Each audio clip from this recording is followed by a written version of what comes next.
औज़ुबिल्लाहि बिस्मिल्लाहिर्रहमानिर्रहीम। हमारा second topic है what is risk assessment. What is a risk assessment? Ayush module 2 में है जी, व्हाट इज रिस्क असेसमेंट। तो पहले हमने पढ़ा था रिस्क क्या है। अब सेकंड पार्ट है हमारा रिस्क असेसमेंट क्या है जी। कैसे रिस्क असेसमेंट करेंगे? तो पहले रिस्क समझेंगे तो उसकी असेसमेंट होगी। ये जनाब रिस्क असेसमेंट की डेफिनेशन है। आप लोगों ने रिस्क की, लाइक्लीहुड की और कंसिक्वेंस की, हैजर्ड की, इन तमाम डेफिनेशंस को लिख के मुझे भेजना है। अब लाइक्लीहुड की और कंसिक्वेंस की भी भेजनी है, रिस्क की भी भेजनी है। अब तो रिस्क असेसमेंट है। और risk assessment is a careful examination of anything your work environment that could cause injury और इल हेल्थ। के रिस्क असेसमेंट क्या है? बहुत एहतियात से, केयरफुल एग्जामिनेशन है। बहुत एहतियात से आपने उसको सोचना है। ऑफ एनीथिंग, किसी भी चीज के बारे में, इन योर वर्क एनवायरनमेंट, जहां आप काम कर रहे हैं, दैट कुड काज इंजरी और इल हेल्थ, कौन कौन सी बड़ी वजूहत है जिसकी वजह से इंजरी हो रही है या बीमारियां हो रही हैं। रिस्क असेसमेंट क्या चीज है? केयरफुल एग्जामिनेशन है किस चीज का? कि कोई भी चीज in anything in your work environment, कोई भी चीज आपके वर्क एनवायरनमेंट में जो वजह बन रही है इंजरीज की और हेल्थ की, इल हेल्थ की। और risk assessment helps to protect. जब भी आप रिस्क असेसमेंट करेंगे तो रिस्क असेसमेंट महफूज करने में हेल्प करेगी किसको? सबसे पहले योर वर्क फोर्स, आपके वर्कर्स, एंड अदर जो विजिटर्स आते हैं, पब्लिक आती है, एंड योर बिजनेस, आपकी ऑर्गेनाइजेशन, आपकी कंपनी, आपका बिजनेस, उसको रिस्क असेसमेंट प्रोटेक्ट करती है। तीन बेसिक टर्म्स हैं इसमें। How are risk assessment carried out? Risk assessment जनाब, इसको हमने कैसे खत्म करना है, कैसे मिनिमाइज करना है, कैसे हमने उसको जांचना है। तो उसके लिए वर्क लिस्ट, वर्क टास्क, सबसे पहला जो है हमारे पास है जी। आपने वर्क टास्क की, आप काम क्या होना है उसकी एक लिस्ट बना लेते हैं। अच्छा जी, काम की लिस्ट अगर बनाए तो हमारे पास आता है कि लोकेशन। हमारे पास क्या आता है? लोकेशन चेंज होगी, रिस्क चेंज हो जाएगा। क्या वकास आप मुझे समझा सकते हैं कि कैसे लोकेशन चेंज करेंगे? आप अपना माइक म्यूट करें और कोई मुझे बताए कि लोकेशन से रिस्क कैसे चेंज होता है भाई। लोकेशन पे। लोकेशन चेंज हो जाएगा, रिस्क चेंज हो जाएगा। कैसे? जी जी बिल्कुल। कैसे?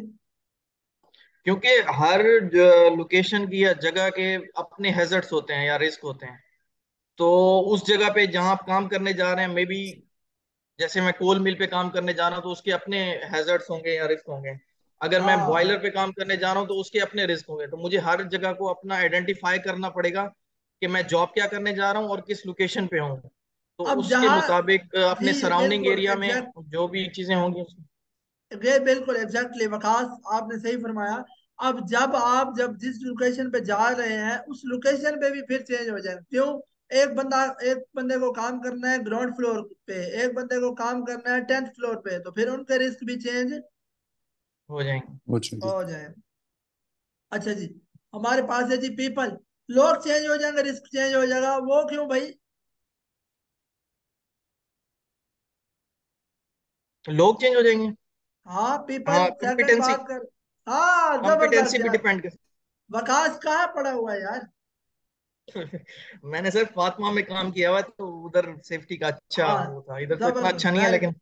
Very good, very good, very good. यार कंपिटेंसी चेंज हो जाएगी ना तो रिस्क। भाई मुझे कार चलाने नहीं आती, तो उस्मान आपकी कार है, मैं कहता हूँ यार गाड़ी की चाबी दो, मैं जरा मार्केट से हो आता हूँ, आप मुझे गाड़ी की चाबी दे दोगे उस्मान?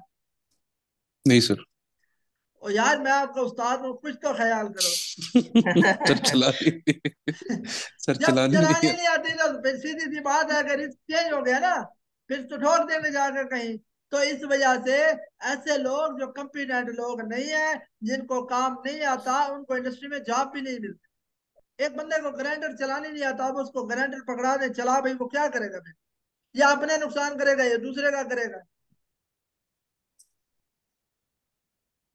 इस वजह से लोग चेंज हो जाएंगे, रिस्क चेंज हो जाएगा। समझ आ गई आपको इस टॉपिक, इस एक जी। पॉइंट थी। हाँ जी। इक्विपमेंट, आलात चेंज हो जाएंगे, रिस्क चेंज हो जाएगा भाई। आलात में क्या है? राइट टाइप ऑफ इक्विपमेंट नहीं होंगे तो वो भी रिस्क चेंज हो जाएगा। उसके बाद एक्टिविटी है, काम चेंज होगा, रिस्क, हर काम का अपना अपना रिस्क है ना भाई। ये देखें, एक बंदा ग्राउंड फ्लोर पे खड़ा है, एक बंदा ऊपर हाइट पे खड़ा है, तो जाहिर है दोनों में रिस्क चेंज है। सेकंड क्या है? नंबर वन है लिस्ट वर्क टास्क, हमने वर्क टास्क की लिस्ट बनाई। सेकंड है identify the risk, identify the risk को आइडेंटिफाई करना है। तो इसमें जी आइडेंटिफाई में क्या चीजें आती हैं? आइडेंटिफाई में दो चीजें आती हैं, what are the hazards, who might be harmed, how might they be harmed, के खतरात क्या है, कौन कौन इस खतरे की जद में आ सकता है, और कैसे इस खतरे की जद में आ सकता है। और तीसरा है जी एस्टिमेट द रिस्क। आपने जब भी रिस्क एस्टिमेट लगाना है रिस्क का, you need to consider two things. वो दो चीजें कौन कौन सी हैं जब आप रिस्क का एस्टिमेट लगाते हैं? You need to consider two things. आपने दो चीजें अभी पढ़ी हैं, रिस्क में दो चीजें पढ़ी हैं, कॉन्फ्लुएंस और likelihood. Livelihood and location. Consequence. You need to अच्छा। Consider two things. आपको दो चीजें कंसीडर करने की जरूरत है, livelihood and consequence. How livelihood is that something could go wrong, how serious would be outcome, कि जनाब लाइवलीहुड कितना गलत हो रहा है और उसका सीरियस आउटकम कंसिक्वेंस क्या होगा। ये दो चीजें जब आपके पास होती हैं तो आप एस्टिमेट लगा लेते हो, रिस्क का एस्टिमेट लगा लेते हो।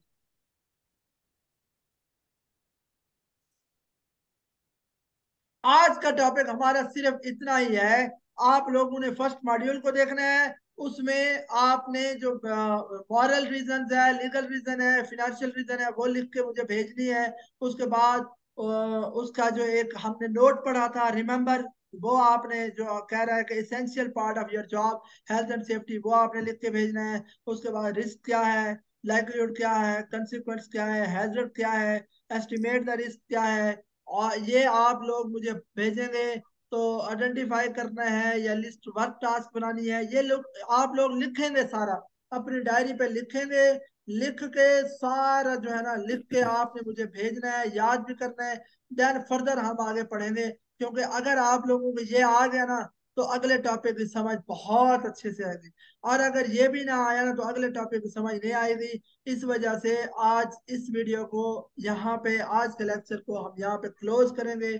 कल हम यहीं से दोबारा करेंगे, लेकिन पहले ये चीजें आप पढ़ेंगे अच्छे अंदाज से, तो फिर मैं आगे कंटिन्यू। ओके हो गया? जी सर। Okay, thank you. समझ थैंक यू आई सर। है ना आप लोगों को? जी सर। जी जी। और अगर कोई इश्यू हो तो बेशक आप लोग व्हाट्सएप ग्रुप बना लो, एक व्हाट्सएप ग्रुप में ऐड भी किया हुआ है, और बनाने हैं तो और बना लो। कोई भी इश्यूज हो मेरे साथ डिस्कस कर सकते हो आप कभी भी। लेकिन आज का लेक्चर हमारा यहाँ क्लोज हुआ। मुझे बहुत सारी दुआओं में याद रखिएगा। अल्लाह नहीं देगा। अल्लाह हाफिज सर। और अल्लाह हाफिज। अल्लाह हाफिज।